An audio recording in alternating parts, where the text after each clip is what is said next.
All right, this is the copyright disclaimer. The copyright disclaimer under Section 107 of the Copyright Act of 1976. Allowance is made for fair use for purposes such as criticism, comment, news reporting, teaching, scholarship, education, and research. Fair use is a use permitted by copyright statute that might otherwise be infringing. Fair use, fair use, fair use. Okay, guys, I just saw this on World Star, and I guess women have just launched a cheat first campaign after the Megan Thee Stallion and Klay Thompson situation and him cheating. And look at this. Attention, all hot girls. We will all be cheating on our men tonight for Meg. Even when you lead a man to water, he still won't drink. Cheat first. Oh, okay. I can't believe this. And if you think this is a joke, look, there's more of them. Look at them. They're really changing their morals over this. Megan got cheated on, so now I'm gonna go cheat on my man. Yeah, girl, that'll show him. Clock it. Like, come on. If you just want to go do some bop then go do that. You don't gotta use them as an excuse. They don't even know who you are. I have never parasocially saw a celebrity get cheated on and then be like, well, I might as well go cheat on my girl. Like, what? On top of that, since when did Megan Thee Stallion and Klay Thompson become relationship goals? When? Uncle Phil and Aunt Vivian, that's a relationship goal. Women are now questioning their own relationship because they think that Megan Thee Stallion is like an ideal woman, and if she can't find love, they can't. But as y'all friend, as a man, y'all gotta understand that this dynamic is different than yours. Klay Thompson is an NBA all-star. A lot of these guys, egos through the roof. And y'all don't realize that a lot of these men don't care how much money a girl has, how much status she has, how good of a woman she is. Megan is beautiful, but Klay Thompson has beautiful bad women coming out of his faucet, just as bad as Megan. So Klay being like this isn't really surprising to some of us. I could almost argue that any father watching this video right now would tell their own daughter, hey, I wouldn't advise that you date the captain of the football team. Cause as men, we know how they can be. Just because a celebrity cheats doesn't mean that my woman's going to cheat or that I need to cheat on them. That's just weird. Women online are apparently planning a mass quote-unquote cheat-first campaign in response to Klay Thompson cheating on Meg Thee Stallion. A woman said, attention all hot girls, we will all be cheating on our men tonight for Meg. Even when you lead a man to the water, he still won't drink. Cheat first. This is officially the most parasocial thing that I've ever seen in my entire life. Someone said it for me in the comments. So because a stranger cheated on another stranger, you're gonna blow up your own relationship? Please make it make sense. Someone said it's called celebrity worship syndrome. And this is an actual thing scientists have studied. Saying while light fandom can provide inspiration, extreme obsession can lead to anxiety, depression, body image, and a distorted reality where fans mimic, obsessively follow, or feel a personal connection to a star. And if you're thinking of cheating on your current or future partner because Meg the fucking Stallion and Klay Thompson broke up and he cheated on her or something, you're insane. And you are deeply mentally unwell. Bro, y'all gotta stop, bro. Y'all gotta stop, bro. There's no way you just attached to a celebrity where you change your whole lifestyle and dating perspective based on what somebody else going through. Like, man, because if you're a female, right, and you see that a dude had a lot of females, and you still think when he choose you, he gonna change, that is your fault. That is your fault. Yeah, it's your fault. And hypothetically saying, if Meg gets back with Klay, y'all gonna be looking dumb trying to defend somebody who don't know y'all exist. And then I seen a video where some girl was doing like some crystal thing, hoping he get injured and stuff like that. I'm like, that's not just. And then I seen another one where somebody was editing his stats in 2K and stuff like that. I'm like, just because they shit in the open, that don't mean it's your business. Y'all too attached to these celebrities, bro. Y'all need help for real. Oh God. Men do not like whores. Let me make this very simple. They may sleep with a whore, they may hang out with a whore, but they will not wife a whore, okay? You guys look for the exception of the rule to try to make it the rule, and that's what you guys were looking for in Megan Thee Stallion, and it is just not reality. The fact of the matter is you cannot make prostitution music speak about men like they are nothing, twerk all day and think that any man in this world is going to take you serious, let alone make you a wife. And it's only black women that have this mentality. They think that because a woman is rich and because she's beautiful, that she's automatically of value. Like, I'm so confused. I don't understand what goes through you guys' brain. Like, you don't understand morals, values, integrity. Those things matter, not just money. I know in your little bubbles, everything is about money, but in everyone else's world, it is not. And until you guys are able to grasp basic concepts and actually listen to men when they tell you what they like and they don't like, you guys will continue to be losers. Like, imagine you getting cheated on because a random nigga named Clay cheated on his girl named Megan. Attention all hot girls. We will all be cheating on our men tonight for MEG. Even when you lead a man to water, he still won't drink, cheat first. I'm telling you, these hoes are zombie pigmen for real. One brain. They all just share one brain. Imagine being a grown adult and calling yourself a hot girl. Y'all all think y'all part of this bitch pirate crew. Like, how do y'all get so attached to celebrities that you really, like, get mad? Like, y'all act like y'all really give a fuck she got cheated on. I can't be the only one to think Megan Thee Stallion just, like, look like an average bitch with, like, a fat-ass booty. Now, look at this nigga profile picture, though. Like, I'd be mad as fuck.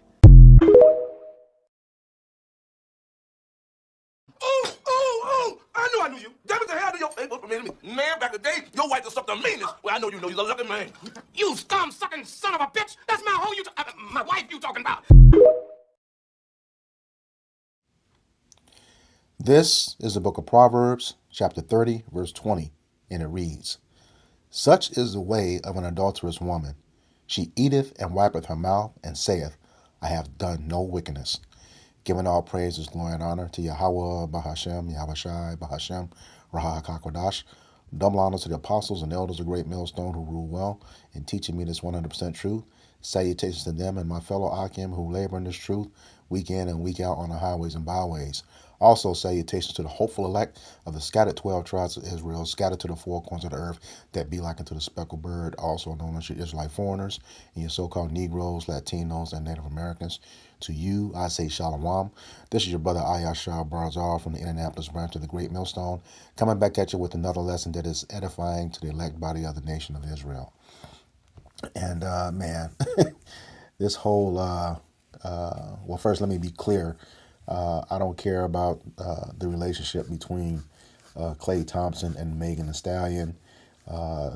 As you can see in the clips I used to precede the lesson, it's more about how regular Jake is reacting to it.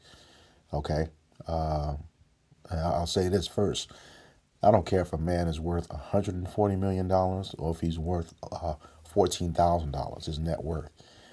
No man wants to be the object of ridicule because, you know, his woman, you know, has, which is his wife, you know, his wife, you know, has been, you know, passed around like a hot potato, you know. No man wants that. All right. Now, there's going to be a few exceptions for some guys who just, you know, she make him feel good, you know, but he got money. There's going to be some exceptions to that. You know, you see that all the time. All right. But for the most part, no, man, no dude is going for that. All right. So let me make that clear. This is not about their relationship. I can care less about that. My issue is how Jake, especially the wicked a nigger woman, reacted to this, calling for a cheat day, cheat first on your man, you know, and to be honest, you know, cheating is just you know, the way, another way of saying adultery. All right, and we know according to the scriptures, adultery is much different for a man than it is for a woman. Okay, adultery for a woman is when she sleeps with another man outside of her husband. Okay, let's get that in Romans 7. All right.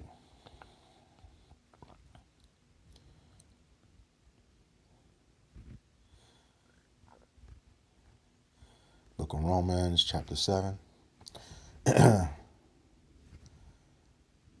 Start at verse 1. And it reads, Know ye not, brethren, for I speak to them that know the law, and how that the law hath dominion over man as long as he liveth. Okay. So even though, we're out of the land, in captivity, we are still subject to the laws. That's the only way we can prove, along with our faith, that we're in it for the long haul for Yahweh Bashim Yahushai's salvation. Okay.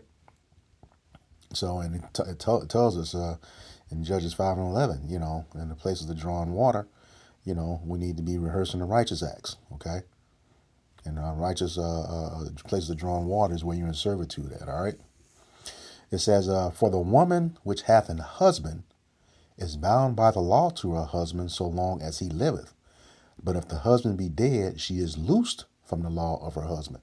Okay. And this is talking about adultery. So these women who currently have men, according to the scripture, those are your husbands. Okay. Those are your husbands. Okay. Because the marriage here in the United States was the first one, and it was in the colony of Massachusetts, 1639. Where were we as a people? That's just 20 years removed from when the first slave ship arrived in Virginia, Jamestown, Virginia. Okay. So our way of marriage was always sex. Okay. And there was a formality with that. You can get that in the law in Deuteronomy chapter 22, verses 13 through 30. Okay. Goes over the entire law of marriage. Okay. It says, so then if while her husband liveth, she be married to another man, she shall be called an adulteress. So if you all went on that campaign, you got a man at home and you went out and messed with another man, that makes you an adulteress. Okay. It says, but if her husband be dead, she is free from the law, that she is no adulteress, though she be married to another man. All right. And now the Christian church, when you go through those weddings, they have it partly right. They say till death do you part. That's for the woman. That's not for the man. Okay. Our forefather Jacob had 4 wives. Abraham had what was it? Hagar, Sarah, and Keturah. So yeah, we are allowed to have more than one wife, but that woman is supposed to have one husband.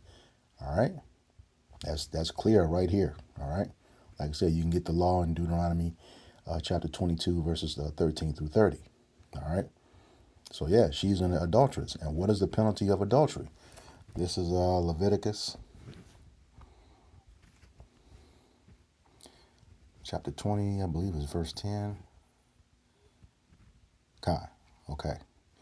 He says, and the man that committeth adultery with another man's wife, even he that committeth adultery with his neighbor's wife, the adulterer and the adulteress shall surely be put to death. Okay, so for a man, adultery is having sex with another man's wife.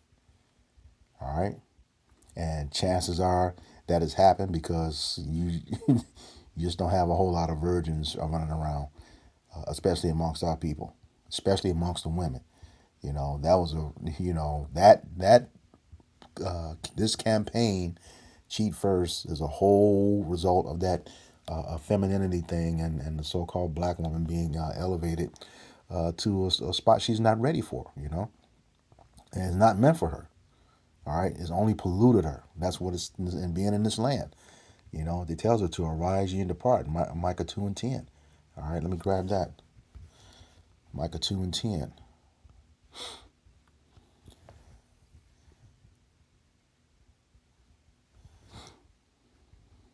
It says, arise ye and depart, for this is not your rest. Talking about America. And how do we arise and depart?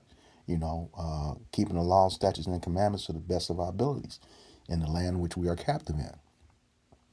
It says, because it is polluted, the land is, with what? Idolatry, false gods, wickedness, okay? It shall destroy you even with the sword destruction, all right? And that adultery is that's a sin. The wages of sin is death, all right? What is sin? Transgression of the law, okay? 1 John 3 and 4, okay? So that's what that willful campaign of doing that. And then, like I said in the opening scripture, Proverbs 30 and 20. Not only is that wicked, that's just not having any accountability for yourself. She eateth and wipeth her mouth and saith, I've done no wickedness.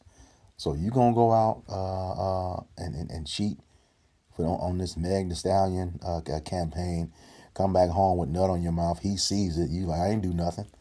No accountability. It's just crazy. But this is the time that we're in right now. 2 Ezra 15 makes it clear. Wickedness has exceedingly polluted the whole earth. That is a fucking terrible response to that whole situation. To go fuck up what you have and possibly fuck up what you have and over some people who you don't even know and don't know you. All right? And then what if one of you who does that has a man of the Lord? That's really messed up. Because if you do that to him and he cuts you off, you're out there. All right? You're going to have to get back into rotation. All right? You're going to be out there no matter how much money you make, all your degrees, none of that shit is going to mean nothing. If that man you have is a man of the Lord. All right? He has every right to dismiss, because the thing is, when you do that to him, you try to come back. That makes him an adulterer. Let me get that. That's Deuteronomy 24, I believe. 1 through 4. It says, when a man have taken a wife and married her, and it come to pass that she find no favor in his eyes, because she cheated, okay, or had committed adultery, because he have found some uncleanness in her, adultery, then let him write her a bill of divorce and give it in her hand and send her out of his house. So he's supposed to get rid of you. All right? According to the law, you ain't got no covering. All right? It says, and when she is departed out of his house, she may go to be another man's wife. And if the latter husband hate her, and write her a bill of divorcement, and give it in her hand, and sendeth her out of his house, or if the latter husband die, which took her to be his wife, the former husband which sent her away may not take her again to be his wife. After that she is defiled, okay?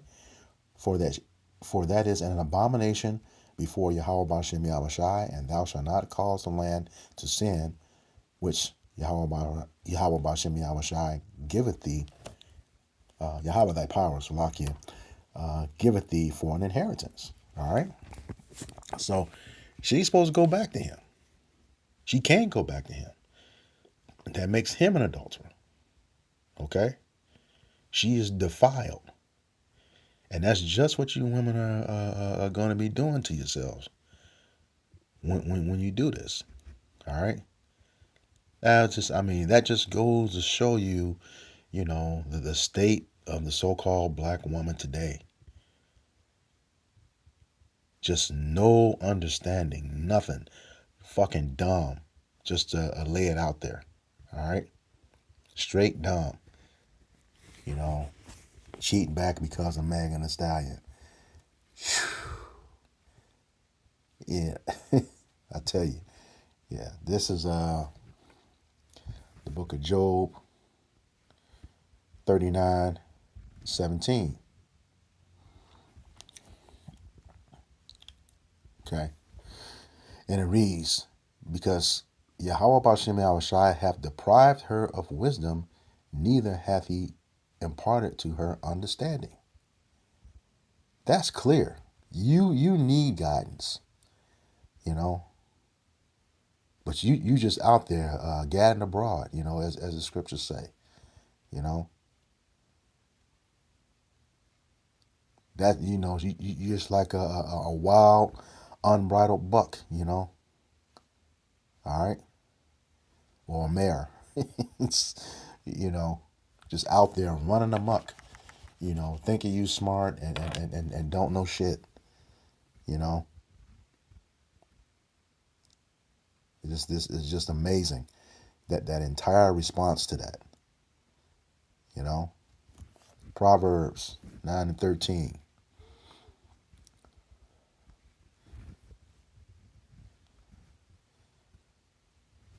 And it reads, a foolish woman is clamorous. She is simple and knoweth nothing. All right. Foolish, meaning without judgment.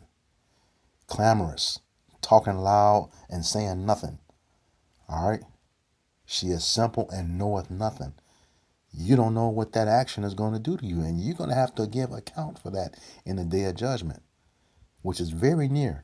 You know, the prophets, you know, from the apostles on down, are telling you what the hell is going on. And Jake just don't want to listen. This is the dumbest shit I ever heard of. You gonna let somebody who don't know you from Jack, and you really don't know them, you let the actions of let you go into sin. All right. And that's like the one video where the guy said, you know, the woman was doing witchcraft. That's another one. We'll see, he's suffering out a witch to live. I think that's in Exodus 22 or 23. Let me see here. Suffer witch. Yeah. Exodus 22:18. Thou shalt not suffer a witch to live. So you got the ones out here committing adultery and the ones out here doing witchcraft. Fucking yourself up. You know, willfully. Because you ain't got no damn sense. All right? These women are so out of control right now. All right? Which is why, you know, when the angel goes to start marking, you know, it's going to be a lot of y'all that's going to get fucked up by the Lord out here. All right? Let me prove that. This is Ezekiel chapter 9, beginning in verse 4.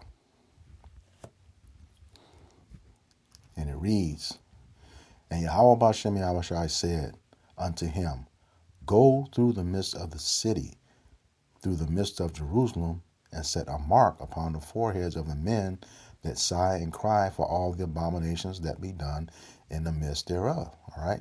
And what's that mark? This goes to the Hebrew word thawah, which means mark of exemption. Okay. From judgment. Okay. And the Lord got many ways to judge the wicked of Israel. All right. And who are those men? That's the prophets. He bounced to Isaiah 58:1. The ones who are sighing and crying.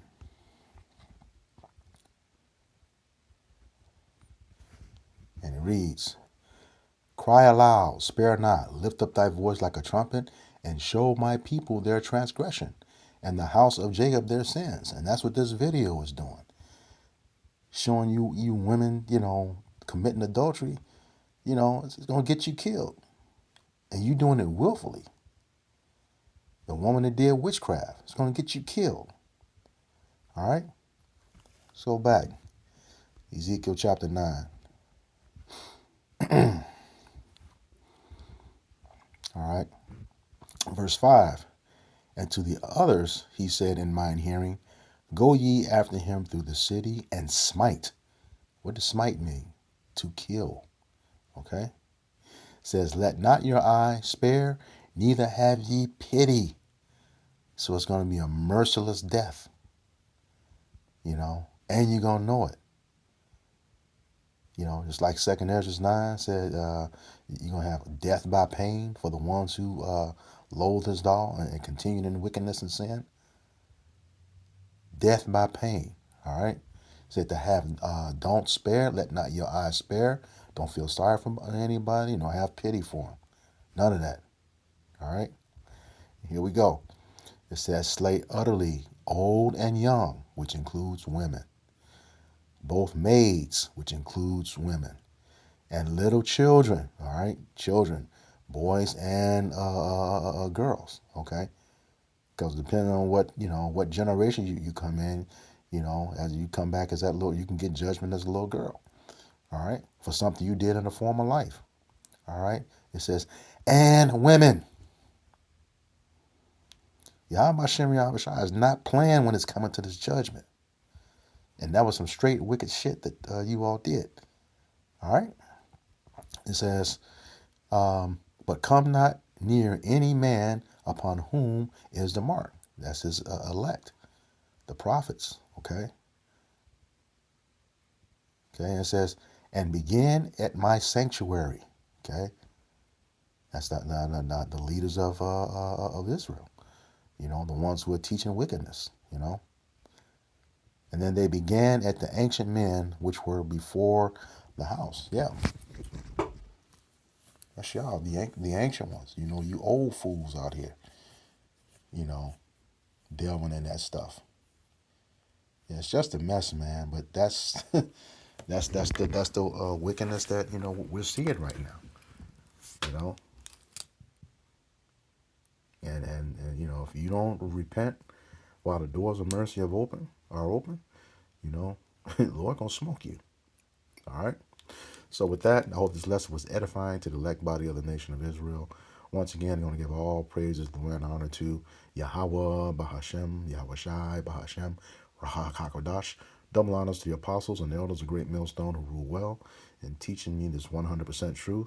Salutations to them and my fellow Akim who labor in this truth week in and week out on the highways and byways.